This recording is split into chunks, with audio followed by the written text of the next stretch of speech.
Hi, I'm Misha here, and really the most viewed video on my personal channel was one I put out exactly a year and 5 months ago, entitled Arsenal K-Var's Dishonest Business Practices, where I kind of talk a little bit about what people accuse them of and what I feel they are and aren't guilty of. I'll link it in the description so I don't have to repeat myself, but it's Memorial Day weekend, and I thought, why not revisit the subject matter? Seems like a fun thing to do. I don't think I will entitle this one Dishonest Business Practices. I think I'll entitle it Desperate Business Practices. Because that seems to be what we've seen in the last year from Arsenal / FIME / K-Var / MSR. They are four different companies, but they're all under the same umbrella. And things have not gotten better. In the video I did a year and a half ago, I talk about how the Izhmash, the Kalashnikov concerned guns, the Segas and what have you, were sanctioned in 2014. And then in 2017, the Molot guns, which are your Vepers, joined the list of sanctioned companies. And those had been Arsenal's bread and butter for many years. And of course, before that, they were known for importing Bulgarian guns, hence even where they achieved their name, Arsenal Inc., in Las Vegas. But one thing to keep in mind, Arsenal in Las Vegas is a different company with different ownership than Arsenal AD in Bulgaria. Arsenal in Bulgaria did authorize them to use their name, trademark, logo. They provided support, and so on and so forth. But that was then. That deal was struck in the late 1990s, early 2000s.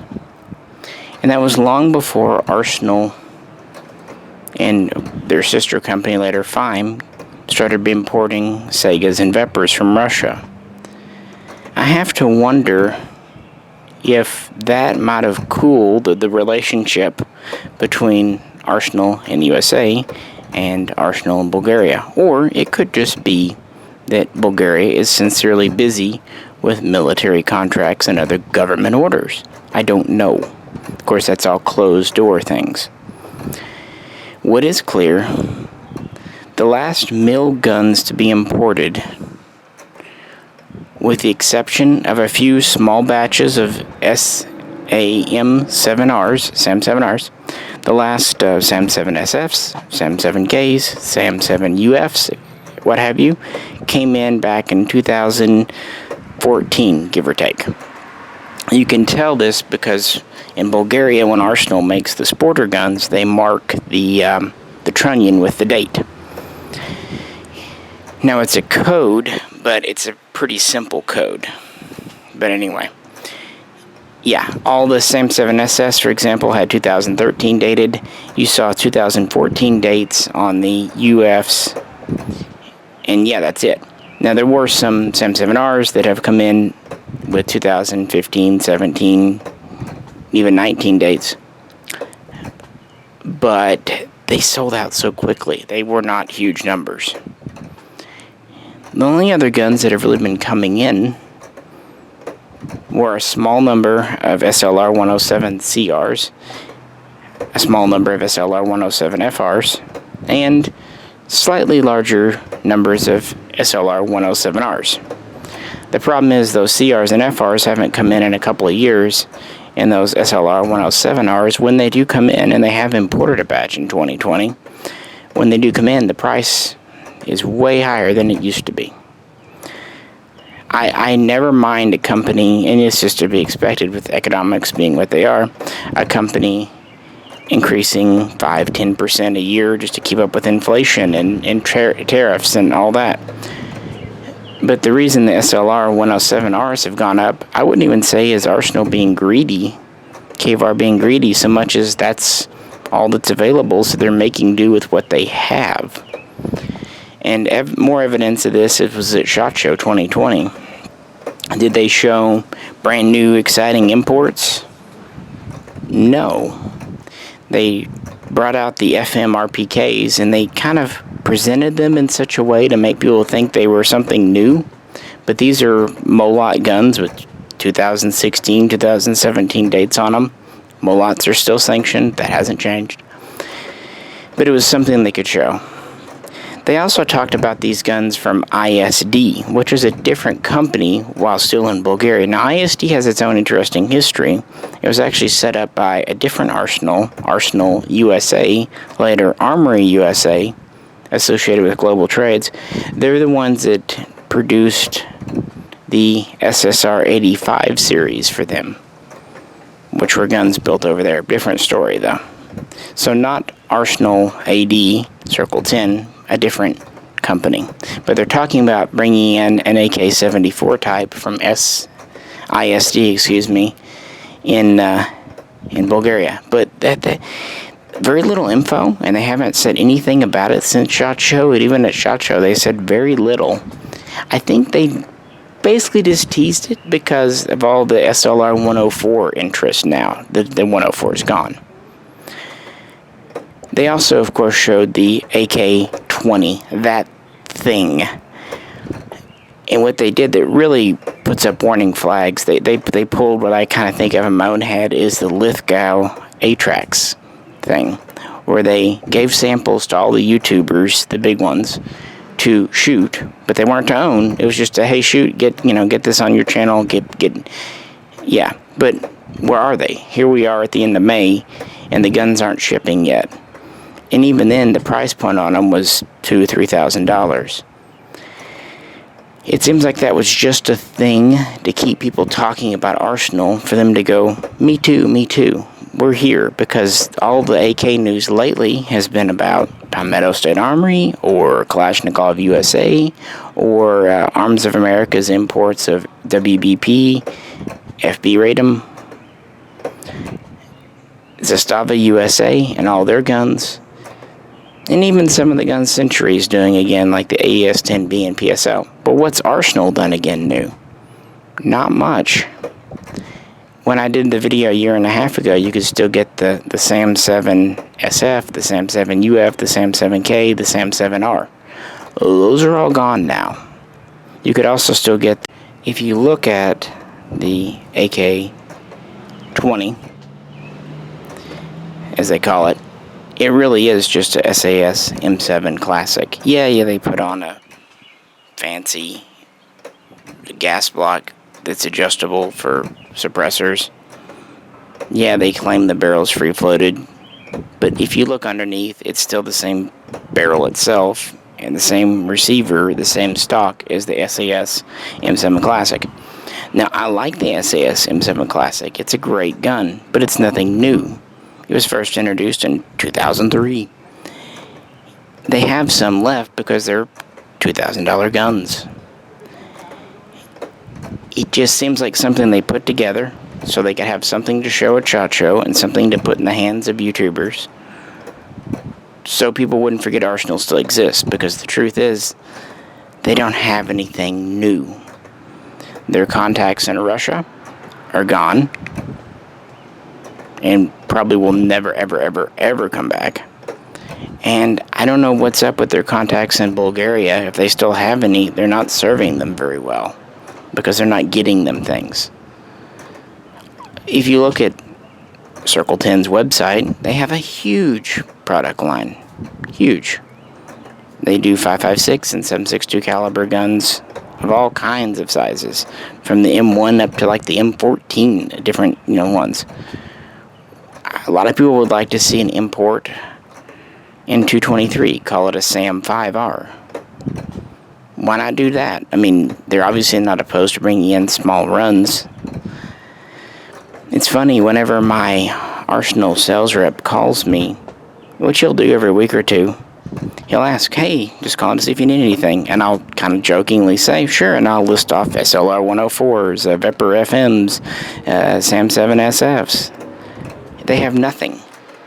At best, sometimes they'll get in a small batch of SLR 7Rs, which is their economy gun. And even those are allocated. Something's wrong when your base level, your cheapest gun, becomes allocated. There are no Veprs left, at least rifles. You can still get the shotguns. The only rifles left are the oddballs that no one wants, like 243, maybe 30-06 and 6.5, but 243 mostly comes to mind because why they ever did those, I'm not sure. But, Arsenal and all of its guises has been with us, 1999 to 2001's when they started going. That's a pretty good run. Call it an even 20 years. I have to wonder, how much longer are they for this world? If Arsenal were healthy, they would not be having K-Var sell off one gun at a time piecemeal on Gunbroker. That's not an efficient way to do it. If you have good inventory, you want to sell to dealers and even distributors because you want to move volume. You make your money with volume. Selling a gun on Gunbroker, even if you make excellent profit, the individual time and labor it takes to list that thing, to do that thing, is not worth a big business's time. Even if you make $2,000 on one gun and you do that every day, $2,000 is not enough to keep the lights on for even a small business. It's another thing like the AK-20 that smells of desperation. Now, is it, something to do if you are in that position? Yeah, I'm not blaming him for doing it. I'm saying it's a symptom in my mind of a company that doesn't have inventory and isn't sure of where to get more inventory. That again on top of not really having any new products for the last couple of years. I mean, the last new Bulgarian gun they did introduce was the SLR 107R 5 years ago, and even it was just an economy version of an existing gun. Really the last truly new guns they introduced were the SLR 104 and the imports like the SAM 7SF and SAM 7 UF and all that. And those guns came out in 2013, 2014, in that time period. That's a long time to coast. And that seems to be what Arsenal's been doing. Were they the gold standard of AKs at one time? Yeah, pretty much. It's outside of custom. But let's look who they were competing against back when they were really getting to be well known in 2004, 2006, and that time period. You had Century with the Wasser, which I've always liked, but look at its reputation. And who else? The competition was not that stiff back then. Today, people have different standards with YouTube and places like AK Operation Union and everything else. It's become a different marketplace. Some companies like Palmetto State and even Kalashnikov USA and Century and whatnot seem to be adapting. Arsenal still wants to do business their way as they did it 20 years ago. And I think the thing that really frustrates people when Palmetto State makes a mistake, they own it, they apologize, and they make it right, or try to. But Arsenal takes the tack that when they make a mistake, and granted, every company does, no shade there, they don't own it. They don't really follow through. They throw blame, they hush it up, and at the same time, their PR department, their spin doctors are so out of control, it's frankly, literally laughable. The whole way they marketed the SAM 7SF when it came out in 2013 is a prime example of that. I could go on and on, but I have to wonder, is Arsenal going to be around in 5 years? Or even 2 years with all the competition in the AK market? with all the other players, especially if Kalashnikov USA finally gets their act together completely? Will there be much left for them? Now, I think if Bulgaria sends over guns in numbers again, yes. But will they? Otherwise, Arsenal is going to be left to sell off what scraps it has in existing inventory. At any rate, I could go on, but I think that's kind of the point. I know it's frustrating to look at Arsenal's products that the prices are bringing now, and you might even think, "Oh, that's a great business. I wish I was them. Wish I had the money." But to me, try looking at it from a business sense. To me, it doesn't bode well in my mind. I could be completely wrong. That's another thing about Arsenal. They're not transparent. We don't know anything behind the scenes. They don't interact with people. At least whenever you hear anything from Arsenal, it's a very polished PR speech. It's like something from a politician. They don't just have the owner or one of their main people get up in forums and really chat. They actually used to do that back in like 04, 05, but they've gotten too big for that now. The thing is, they seem big, but they don't have an inventory, so how big are they really? TLDR, I think Arsenal Fine backed the wrong horse. I think they went after Russian guns and kind of neglected their ties and relationship with Bulgaria. And now that Russia is sanctioned, they don't have the connection to Bulgaria that they once did. Otherwise, they wouldn't even be talking about importing things like the ISD gun and so on and so forth. So yeah, nearly a year and a half later, I really don't think they're that dishonest. I think they're desperate. I think they don't know how to go forward. And I don't think they know how to talk to their customer base. And I think that's sad because at the heart of it, they still have a good product. At least they potentially, in theory, have a good product if it's ever in stock. But other companies are coming in to fill the gap and doing a damn good job of it. The Wasser has improved. The WBP Fox, I think, is an excellent alternative. It's a little cheaper than the SLR 107R today, and I like it more, personally. And, of course, finally, Zastava USA. We did a video on the main channel with the new Z-Pap that has a chrome line barrel and 1.5mm receiver, which seemed to address the two big issues people had with the original Z-Pap. And again, they're cheaper than Arsenal. Now, of course, there's also Palmetto State that's finally kind of making a pretty damn good American AK. And while they haven't really put rifles out yet, I'm very encouraged by the KR9 from Kalashnikov USA. So I'll be interested to see what they can do. It may come to nothing, but you never know. So yeah, that's kind of my little update here. Again, check my original video for maybe a few other thoughts and things. Oh, and a lot of people commented in that one about people who were too young to buy Arsenals when they were first coming out.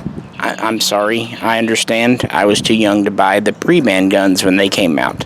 So, you know, so same situation, different generation. But, you know, it's just the hands were dealt. On the other hand, there's a lot more interesting guns today to grab than there were 20 years ago.